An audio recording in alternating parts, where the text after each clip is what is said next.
Right on to the real, much love to these haters. It's time for the Lakers. It's time for the Lakers. Right on to the real, much love to these haters. It's time for the Lakers. It's time for the Lakers. Right on to the real, much love to these haters. It's time for the Lakers. It's time for the Lakers. What is happening, my YouTube family? Of course, it is your boy B New. I'm coming at you on this Friday. And first and foremost, as always, just want to send out positive vibrations and positive blessings to anybody who could be listening.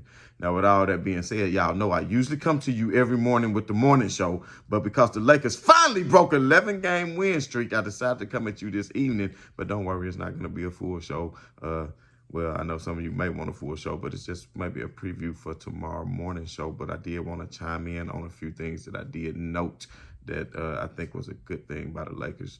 And I know all you haters are probably upset and probably don't even want to watch this video because you only want to come and watch when the Lakers are down. But of course, yes, give me a reason to be happy for once, since the Lakers done lost so many in a row. And it feels good to put a W in the win column, but there's a lot that the Lakers can build off of this game.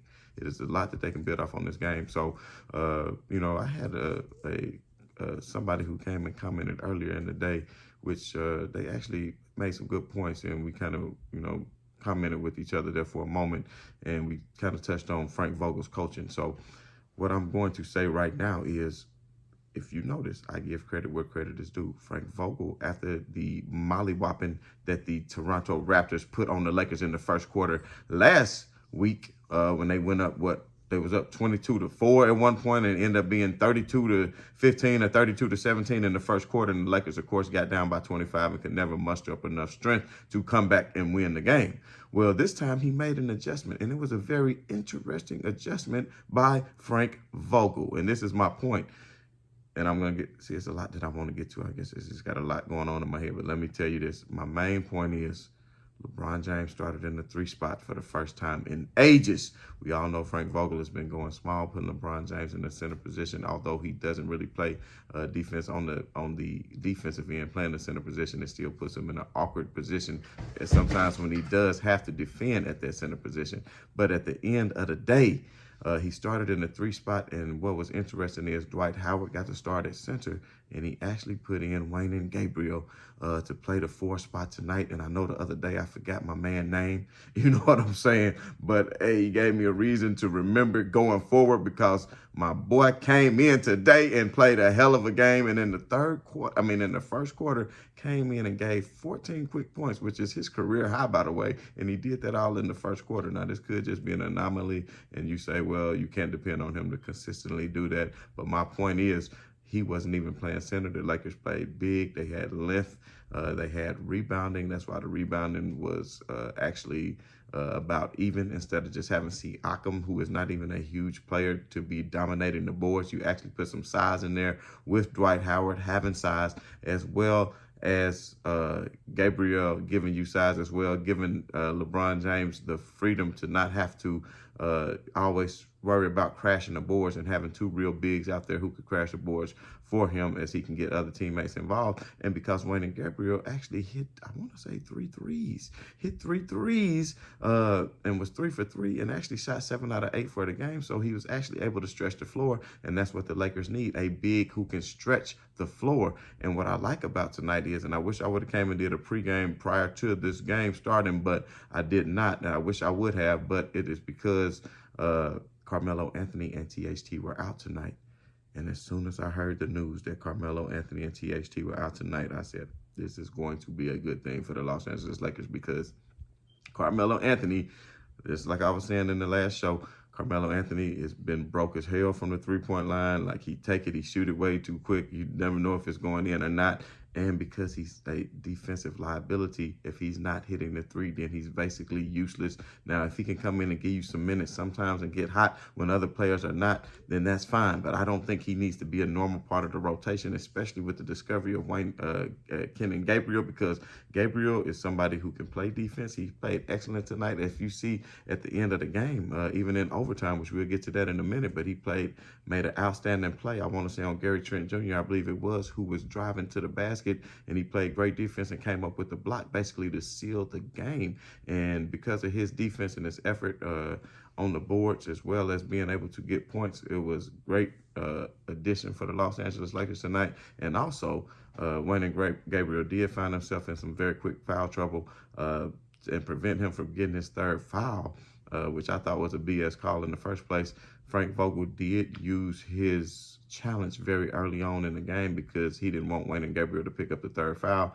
Even though the challenge was unsuccessful, I think it was a bang-bang play. Could have went either way, but pretty much the shoulder was lowered and it was an offensive foul, but the referees didn't see it like that. So the Lakers did lose their timeout and lose their challenge, which I think they could have used later in the game. Even though it didn't ultimately hurt them, I still think they could have used that later in the game. And because Wayne and Gabriel had the three quick fouls, he didn't come back the rest of that half.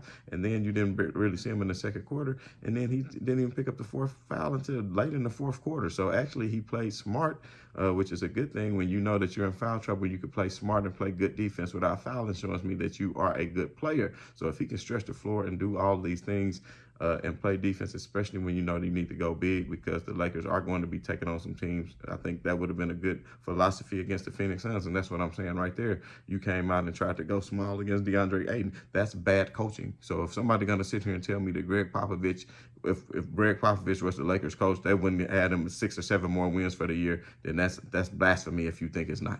Do you understand what I'm saying? But the Lakers tonight, the other night, they actually passed the ball around.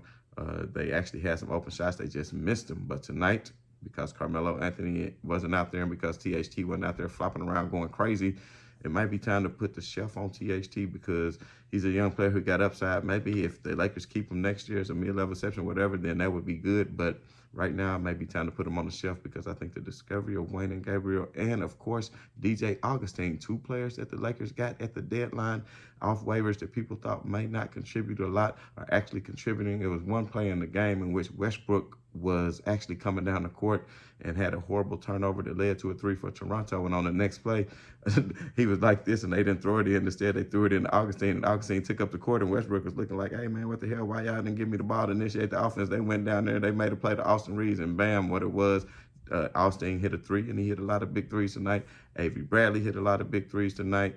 I would say Frank Vogel was making a mistake at the end of the game before overtime because he had Malik Monk in the game who was getting torched by Trent Jr. and by Van Vliet whenever it was a switch because he was not closing out on the three-point line, and I was so upset because the Lakers had a 4 or 5 point lead in the waning minutes of the game, but gave up the lead because Malik Monk was in the game, and it wasn't really Westbrook because Westbrook was a plus, but Austin Reeves was the big plus for the night because Austin Reeves was plus 18. So I was wondering why is Austin Reeves on the bench and Malik Monk is in the game? But you notice when it went into overtime, who got the minutes? It was actually Austin Reeves, and he plays good defense. And if you actually give him time, he can turn into a decent shooter. But how can you be a good shooter if you lack confidence? Well, how can you build confidence? By getting consistent playing time. And that is something Frank Vogel has not done. When Anthony Davis comes, I'm finna tell y'all something. When Anthony Davis come back, I don't give a damn 10 games under 500 or whatever you want to say. When Anthony Davis come back, and I know it's just one game, but excuse me, I'm getting a little bit excited. If Frank Vogel can coach it correctly and finally use his smooth-ass, peanut-raisin-ass brain to actually coach, then we will see the Lakers go on a run because what needs to happen is the Lakers need to cut it down to a 9-man rotation. I know it probably won't happen. Maybe Carmelo Anthony can stay injured, but the Lakers do not, like I told y'all, don't play Trevor Ariza. Don't play him. Don't play Melo. Bring Melo in for some spot-up time, maybe a few minutes if you think, but Stanley Johnson needs to see the court because the players I'm naming are players that play defense. And defense is what leads to championships. And you got to have defense that leads to offense. The Lakers had really no fast break points tonight. They got murdered in fast break points. I want to say like 24-7, even though the points off turnovers was relatively the same because points off turnovers aren't necessarily fast break points, but a lot of times it can turn into fast break points. But as we all know, this is, like I said, I'm going to get into much more detail tomorrow about them 36 points, 9 rebounds, and 7 assists that LeBron dropped. And, of course, the Westbrook triple-dub. Of course, when Westbrook missed that 3, man, I was starting to think maybe he is a mole because that 3 was terrible.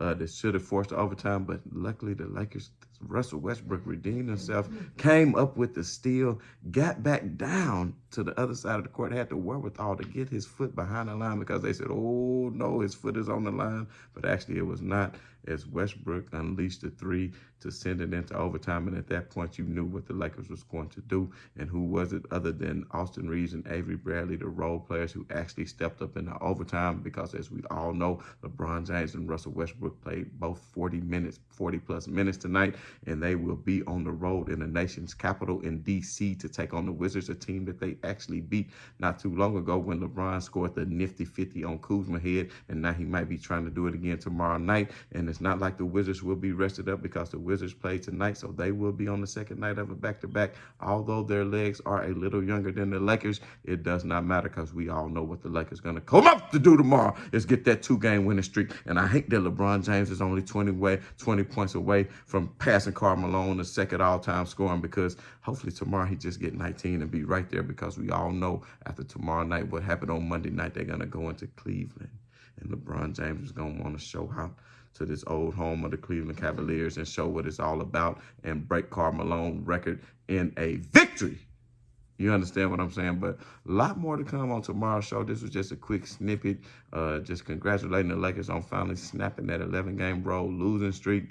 I have a lot more to talk about. I do want to talk about that 9-man rotation. Put in the comments who you think the 9-man rotation is. I know who it is, and I know who it should be, in my humble opinion, for the Lakers to be victorious and to actually turn into the playoff team that we all know that they're capable of, not just the playoff. And let me tell y'all something. There's something else that y'all might not notice. Them damn Clippers is getting their ass whooped right now by about 40 or 50. They lost yesterday, and they lost the day before that. And I'm telling you now, they got to play Philly. They got to play Chicago. They got some tough games coming up. They got to play Utah. They got to play Denver again. It might be over with, because as you see this tonight, the Lakers win. They'll be 3 games behind the Clippers if they can suddenly move up somehow into the 8th position instead of the 9th.